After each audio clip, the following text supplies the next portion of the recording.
Here we are on another week of IPW Hardcore Television, and there he is, the man, the Florida Unified Cruiserweight Champion, Justice. Unfortunately, still not wearing those title belts because Natali, the former Cruiserweight Champion, has stolen those belts and has yet to return them to the respective owner, your champion, Justice. You just saw the clips of Justice's win over Roderick Strong's at Paybacks Are Hell. Even though he doesn't have the titles, he's definitely still the champion.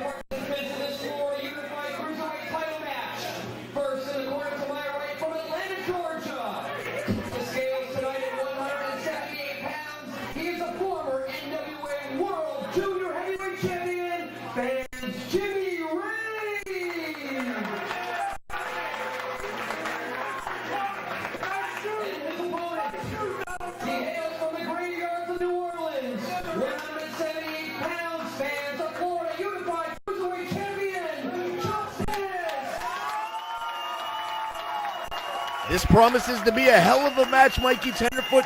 Jimmy Rave coming from NWA Wildside. This kid is making himself a huge name in his business. He's basically was becoming a huge breakout star with his performances in Ring of Honor and Combat Zone Wrestling. And now he makes his return to IPW, and I guarantee he and Justice are going to tear this up. He's also developed a very effective ground game and a submission game, as well as you see him take Justice down with that waistline takedown and still staying on top of Justice very early on. Jimmy Rave has made it very clear that his one goal right now is to make it to Japan, and tonight is a perfect opportunity, being that Tiger Hattori is in the back watching all the matches tonight from World Japan Pro Wrestling. He's scouting some of the great talent here in IPW after great showings of Lex Lovett, Steve Madison, and the Shane brothers. Jimmy Rave and Justice got a hell of an opportunity tonight, and let's not forget, Jimmy Rave wants to get his hands on that NWA Florida X title and the IPW Cruiserweight Championship. Jimmy Rave now going into a key lock here against Justice in the middle of the ring, torquing it in. Justice has got to find a way to get out of this submission. Justice, as you can see, can definitely hang on the mat with a guy like Jimmy Rave. Jimmy Rave, again, he's very much adapted and changed his style into somewhat of a submission expert since he's been last seen here in IPW. He was known as the big high flyer. He's actually put on a lot of his size. The kid is still really lean. He's still really quick, but he looks, look at again, you can tell he's been hitting the gym. Jimmy Rave's put on probably 20 pounds since the last time he's been here. He's also very smart to avoid that Jujigata very early on, to lock his hands and get to the ropes before the damage could be done. Now a test of strength. Jimmy Rave looks like he might have the advantage over Justice in this department. Jimmy Rave is deceptively strong, and like I said, been spending a hell of a lot of time in the gym. And look at the strength going into that bridge. Justice trying to force him down. Jimmy Rave fighting back up out of it, trying to take Justice down. Look at the athletic ability on both these guys. Again, to hold yourself up in that bridge while your competitor is forcing you to the canvas takes a hell of a lot of intestinal fortitude, if I might add. Beautiful sequence there for Jimmy Rave. Right into a Jujigata, and Justice, just like Jimmy Rave did, locks his hands to avoid that hold. Both of these kids have got a hell of a lot of martial arts background in their forte. They're offensive dynamos. It doesn't matter if they're flying over the top rope. It doesn't matter if they're on the canvas right now trading submission hold for submission hold. I guarantee you Japan's Tiger Hattori's got to be impressed with what he's seeing so far. Jimmy Rave, I think, is very surprised so far at Justice. Definitely hanging in there on the mat. Justice is the type of guy that you look at the appearance of this guy. He's not somebody that you're going to expect to take you down and lock on about 1,000 different submission maneuvers. He looks like somebody that's going to high spot you to death. But Justice adapts to who he's in the ring with. He knows when he's in there with Jimmy Rave. He had to change the game plan. Look at that beautiful drop kick. Justice on top of Jimmy Rave. Very early on, the champion looking very good here against Jimmy Rave. Whips him in reversal now. Jimmy Rave misses a clothesline, comes back, goes for a gunman. Very Justice, and catches a knee right to the gut. And a Shining Wizard to the head. Wicked knee right to the head. That could be it for Justice. Jimmy Rave, I like the kid hooking the leg, going right back to the arm bar. He's really matured a hell of a lot since his last appearance here in IPW.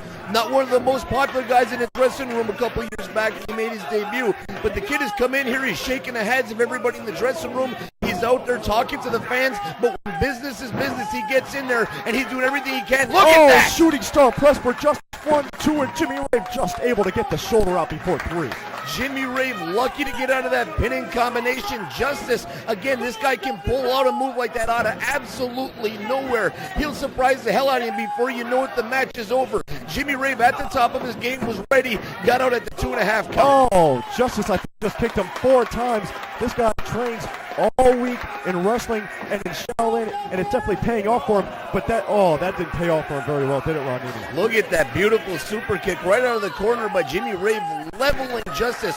Jimmy Rave has also had some great showings on NWA TNA, appearing on several of the pay-per-views. I don't know what the hell they're thinking by not putting this kid on the air every single week, but we're happy to have him here right in IPW. Jimmy Rave misses a crossbody, coming in with a kick. Justice blocks it, hits a kick. Oh, and a nice back roundhouse kick for Justice.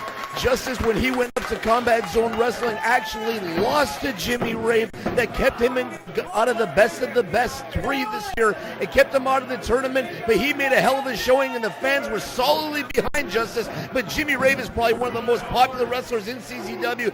Look at this. Oh, no. Here comes the Chris McCoy. He's got it locked in. Justice has to reach for the rope. He can't tap out. He'll lose those titles. He needs to avenge that loss to Jimmy Rave in CZW. He's fighting out of it, trying to get to the ropes. Ron Nini, will he be able to get out of it? Yes, he does. He gets out of it. Look, he actually got out of it relatively easily. It looked like Jimmy Rave really had that move locked on and was using his weight to his advantage, leaning on Justice, sets him up for a huge power bomb. Covers Justice too. Champ just able to kick out, but look at him transitioning right into the armbar. This kid is going right to the armbar. It's working for him so far, and he's going to the well. Most people would say one time too many, but if it's working, why are you trying to fix something that's not broken? Justice able to roll out of that, try to get his shoulders on the mat for a pinfall there. Now delivering elbows to the skull of Jimmy Rave with the point of his elbow. Coming back, misses the rolling palm. Oh, he brings him with a backbreaker and goes right into a backdrop driver. Nice. 1, 2, Justice just able to kick out to keep those titles. Very physical match. Justice and Jimmy Rave are both in the effects. You can see in the very, very hot WrestlePlex, they're both completely blown up in there, and they've taken a hell of a lot of damage. I have no idea who's going to come out on top of this match, but I'll tell you right now, it looks like Jimmy Rave has got the advantage. Oh, swinging DDT for the champion. Right as I say that Jimmy Rave has got the advantage, Justice locks on a wicked swinging DDT, levels him, and look, oh, I thought he was still going to be the champion. I hate to be partisan, but this kid is our champion. He's the Florida Unified Cruiserweight Champion. Justice is the best that Florida's got to offer, and Jimmy Rave has got his hands full. Champion sends him in for the ride. Oh, a stiff boot to the face of Justice. Oh, and a spinning Hayabusa kick for Justice. Don't be afraid to return one of those sick-ass kicks right to the face of Jimmy Rave. Jimmy Rave doesn't want to trade kicks with Justice. Listen to the fans. They're right behind Justice. The crowd getting behind the champion. Justice trying to put Jimmy Rave away. Ducks under for a kip over. Oh, a German suplex lands Justice right on his neck. And look at that going right back to the armor. No, he's trying to roll him over for a pin. Justice is out of it. 1, 2, Justice kicks out. It looked like he actually gave him a little bit of a twist on that German suplex and dropped him right onto that shoulder. Then he went for the armbar. The kid's always thinking he wasn't going to work on that neck. I believe he was still working the shoulder and the arm of Justice. Justice, well aware of what's going on, got the hell out of the predicament. Jimmy Rave is doing everything he can to take out that arm of Justice. Oh my God, that kick right to the face of Jimmy Rave. Oh, he's setting him up now after that huge kick to the face that just took his nose off. Going for the 450. Can he hit it? Jimmy Rave's in position. There it is. He hits it. Got the pin. 2, 3. Justice retains the Florida Unified Cruiserweight titles. What a beautiful match. Still your champion, Justice, but an incredible showing by Jimmy Rave from NWA Wildside. An unbelievable match to start out this week of IPW Hardcore Wrestling, Mikey Tenderfoot, and fans will be right back.